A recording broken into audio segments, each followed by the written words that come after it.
Hi there, it's Tuesday, it's the Reverend Elizabeth Spence. Thank you for inviting me into your cyberspace and into your home and for another edition of Spence's Sensational Snippets.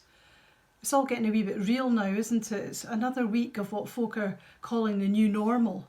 The new normal is when you find yourself lining up your next binge watch and just sitting on the sofa for hours on end. The new normal is when you shout through the letterbox to your neighbours to say, "Don't come in, but thanks very much for the bowl of soup." So we have to look for our new joys in life. This is one of mine this week. Look at that handsome thing. Absolutely glorious, hanging out a washing. I know it's a bit sad, but that is my absolute delight and pleasure, to hang out a washing of a day. So look for the joys that we get in this new normal. I've got something for you here. I want to see if you can see this. There are two people in this picture. There's an old lady and there's a young woman. I wonder if you can see who it is. If you're struggling, look at this line here. That line is either the old lady's mouth or the young woman's necklace around her neck. Can you get it? Can you see it?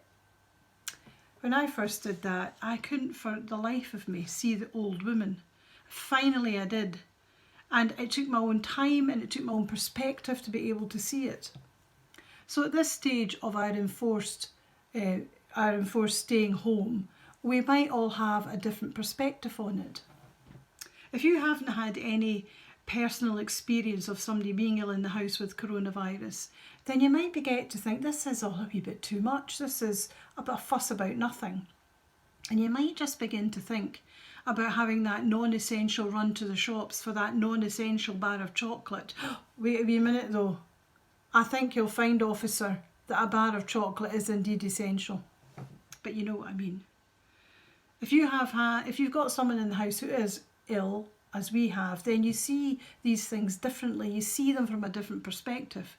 Washing your hands till your red raw suddenly has a real meaning. Not actually coming to your front door, but asking people to ring the bell and walk back up the path. That now has an obvious purpose. Some of my colleagues are also trying to find out different ways of doing communion.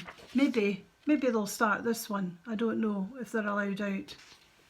It's all a matter of perspective, and it's all a matter of this. My very first message to you: stay home. So since it's Holy Week, I thought I'd just spend a wee moment thinking about that and how all of the people in the Holy Week story came with a different perspective. Mary, who washed Jesus' feet, she came with the perspective of caring. Judas, who betrayed Jesus, he came with the perspective of being discontent that the revolution he wanted to happen didn't seem to be coming anytime soon. And the religious leaders of the day, they came from the perspective of fear. They were fearful of what Jesus was doing and that it would upset the Romans and therefore have consequences for them and for the people.